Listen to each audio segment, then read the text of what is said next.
a showman. He just showed it right there. That was excellent. Guys that put me over, like Disco Inferno. What the hell? Who? Eric Bischoff. And the smartest man of them all, and my #1 fan, Jim Cornette. You call yourself the best professional wrestler. This is the real test of if you're a true professional wrestler. My challenge is for a 1-hour Iron Man match. Jeff Jarrett lands the stroke. He's out. Bones is out. They're coming. Bones got a foot on the rope, but Stephon gets it. And new AEW World Tag Team Champions, Jeff Jarrett and Jay Lethal. And swerve. Wolf. Fox. And it's. Oh, wow. I'm going to talk about the past week in AEW, looking at December 29th to January 4th for AEW. Coming off of this last AEW Dynamite from January 4th, which what I think was honestly one of the best Dynamites of all time so far. I really feel like they hit that Dynamite out of the park. The extremely hot crowd helped, but honestly AEW's had a lot of hot crowds lately. So I just really think that was a solid AEW Dynamite on January 4th. We'll first talk about this great Dynamite, and then I'm going to also talk about the other smaller AEW shows over this past week. I do feel like this Dynamite fired off a lot of good stuff. I do have one big negative, which goes into Tony Khan's booking overall. But let's talk about this past Dynamite. Chris Jericho versus Ricky Starks kicked off the show. And the reason why this Dynamite was so good is that it actually had some consistent storytelling. It's not something we see out of AEW a lot, in my opinion. Tony Khan can say all he wants, that most of his matches have stories coming into it. And that's just not true. And I don't really feel like he has consistency with most of his wrestlers when it comes to their booking to keep them hot or to keep them consistent or continue to build their character. But this show on this past Dynamite did that. It started with Jericho and Ricky Starks, and they've been building up Jericho kind of losing matches as of late, which I think is going to be his next story. A frustrated Chris Jericho losing a lot of matches. He lost to the big upset to Action Andretti, and now he loses to Ricky Starks. This is also Ricky Starks getting a big win that he needed after losing to MJF. So I felt like this match did exactly what it needed to do. Continue Jericho's storyline of losing while also giving Ricky Starks a big win back, continuing to brighten Ricky Starks' star here. They even had Action Andretti come out after the match to make the save because Daniel Garcia, Jake Hager, and Sammy Guevara beat down Starks after he beat Jericho. I like that they made it look like Andretti's eye was definitely suffering from that fireball that Jericho shot at him. So they continued to make Andretti relevant after his big win over Jericho to keep that momentum, which I'm happy to see because, like I said, Tony Khan does not always keep up with that consistency with his booking. But we have seen consistency with Andretti ever since Jericho beat him. And I feel like Jericho needs to get the credit for that. Because if anyone in AEW has been able to keep himself consistent on TV, it's Jericho. Because Jericho knows being consistent on TV is how you stay over. So Jericho doing that for Andretti, I like it. Adam Page is going to probably be cleared for the big LA show coming up next week, which is I'm going to try and go to. I've never been to an AEW live event yet. I have been to WWE many a times in my life, but never AEW yet. So if I go to next week's Dynamite / Rampage, that will be my first AEW event. And one of the big matches being promoted for that is looking like it's going to be Hangman Page versus Jon Moxley. This segment was a little hampered by some technical difficulties with the microphone where I guess the crowd couldn't hear Moxley. So that kind of hurt this promo because it was starting to get pretty hot. We'll see what comes of Moxley versus Adam Page. There's kind of a dark cloud over Moxley in AEW for me as of late, with the microphone messing up on him here, and then him tripping a couple months ago, and him cutting some half-ass promos. At times I feel like he wants a vacation. He's talked about having a vacation lately, but he never got that vacation for AEW. It seemed like he's needed it, but he hasn't got it yet. But we'll see. Maybe I'll be there live. Maybe it will change my mind on Moxley with his match against Adam Page. Up next was Lethal and Jarrett versus the Acclaimed, where they kind of overbooked this match, but it still worked for me, where Lethal and Jarrett cheated to beat the Acclaimed because there was a foot on the rope and Sanjay Dutt pushed it off and the ref didn't see, so the other ref comes out and makes them change it, and then the Acclaimed win the match in the end.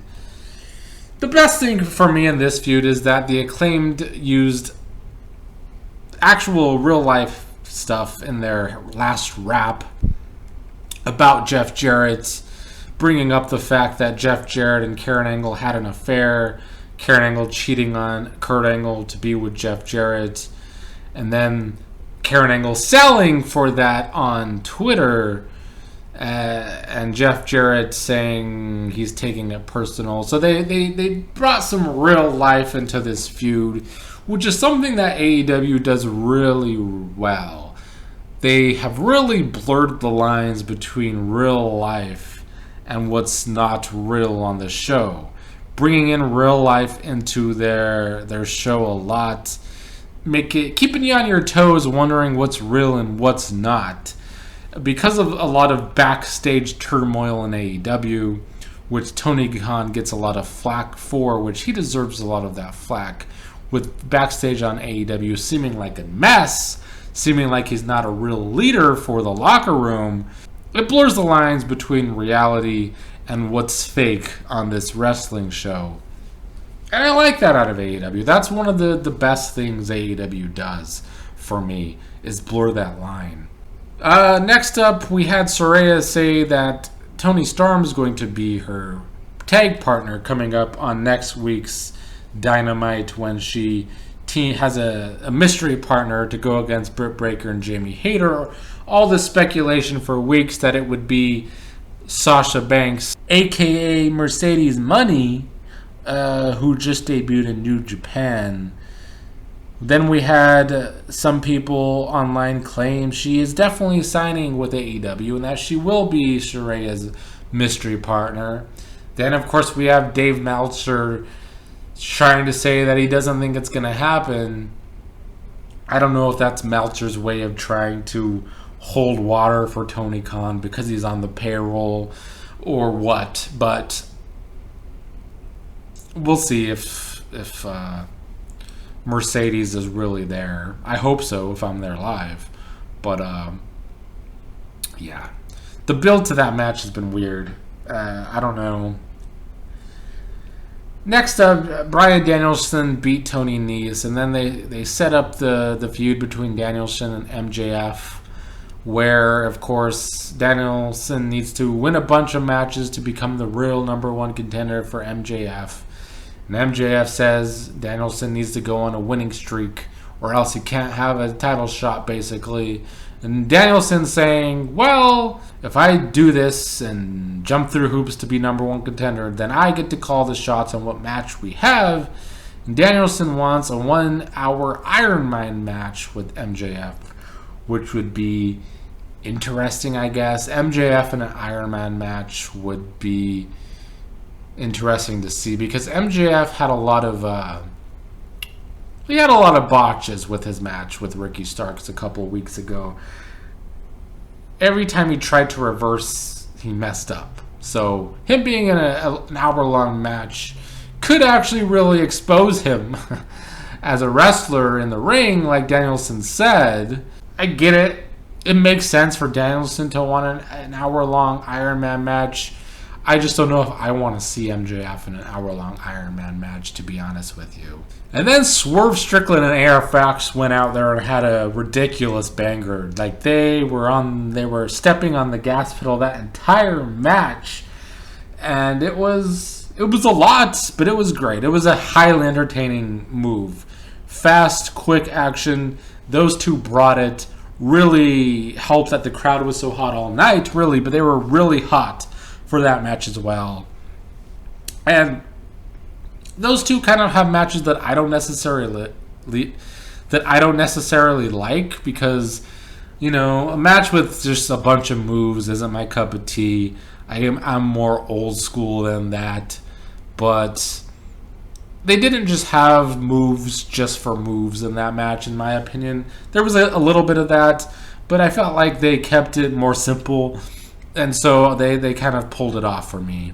Sky Blue and Kiera Hogan versus Red Velvet and Jade Cargill was what it was. It furthered the Red Velvet Jade Cargill feud that I guess we're eventually going to get here soon.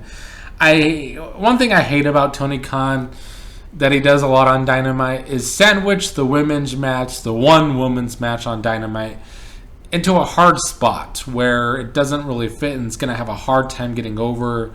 Luckily, like I've said a lot, this crowd was hot, so it worked. And I think they were highly behind Jade Cargill with this crowd. I like Jade Cargill. I think she's a star. A lot of people will shit on her in-ring work, but it works for me. She is that bitch, frankly. But let's get to this main event, which is...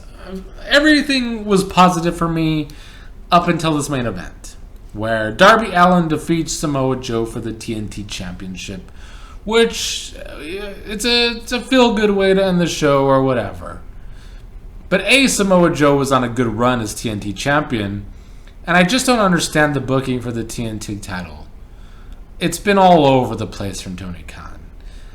Tony Khan gets a lot of flack for being a terrible booker for the women on AEW, and he should get flack for his terrible booking for the women on AEW. But I think what is worse is his booking for the TNT Championship. It is somehow worse than his booking for the women. He had Miro be a good champion, and he cut the knees out off of Miro. And then there was a hot potato with the TNT Championship for a long time. And then Wardlow gets really hot. He has all this momentum in the world, and they had a shot to really make Wardlow cemented as a star and make him win the world title, AEW World title, heavyweight title, when CM Punk got injured the first time, but they didn't do that. Instead, they gave him the TNT Championship, and then they booked him poorly. Tony Khan booked Wardlow poorly as TNT Champion. I don't think Wardlow had a lot to work with. Wardlow's title reign was not booked well. It was just all over the place and didn't really have a rhyme or reason to any feud that he had, in my opinion. And so then they give the Samoa Joe heel turn, and Samoa Joe beats Wardlow for the title, not once, but twice, which completely hindered any momentum Wardlow had left. And Samoa Joe looks like he's going to be a hot, hard-to-beat TNT champion. And then he loses to Darby Allin. And now Darby Allin's the TNT champion again. The booking for this title is terrible. And I don't look forward to this reign by Darby Allin. I feel like this reign from Darby Allin is going to be similar to that reign from Wardlow. It's not going to really go anywhere. But maybe they'll prove me wrong. But I think Tony Khan, for whatever reason, the TNT Championship is just a title he likes to have no plan for. He has no long-term plans for TNT champions. I don't know why, but it's definitely a problem in Tony Khan's booking. it's just the problem with Tony Khan's booking overall for me. He doesn't know how to stay consistent with booking. With all of the people he brought in, he brings them in hot. A lot of people debuted hot, and then he doesn't know what to do with them. And it's like the roster gets too big. A lot of people joke that, Tony Khan gets all of these new toys and he wants to focus on those new toys and he forgets about his old toys. Every time he brings somebody new in and spends his daddy's money on them, there's some truth to that. And what really frustrates me is that, in my opinion, AEW Dynamite from January 4th was the best wrestling TV show over the past week. It was better than Wrestle Kingdom for sure. It was even better than a very stacked and good SmackDown from last Friday. Dynamite, in my opinion, was the best show over the past week. But then the smaller shows, AEW Dark Elevation, AEW Dark, and AEW Rampage, were the worst shows over the past week. I'm talking shows that get over 50,000 viewers. And I'm not really counting Impact because Impact they had a clip show this past week. But in my opinion, last week's events, I would rank them AEW Dynamite at number 1, WWE SmackDown at number 2, Raw at 3, NXT at 4, Wrestle Kingdom at 5, Rampage at 6, AEW Dark 7, AEW Dark Elevation at 8 in last place. And what's frustrating to me is, okay, you have a bloated roster, but you do have these lesser shows, and they can be seen as lesser shows. Rampage is on Friday nights on TNT. Sure, maybe they're going to struggle to get ratings. And Dark Elevation are YouTube shows. But they could be utilized way better. Nothing on Dark Elevation matters. It's just nothing but squashes. And sure, that's an old school way to get wrestlers over. And sure, it lets lesser known people have a few minutes of time, I guess. But you can still throw in some storylines. Throw in some interesting segments for the people that you don't have time for on Dynamite. Why is it that the only thing we can see on Elevation is Sheeta squash someone in a couple minutes? Maybe give these people that you put on your YouTube shows storylines. Why not? It would do nothing but help them.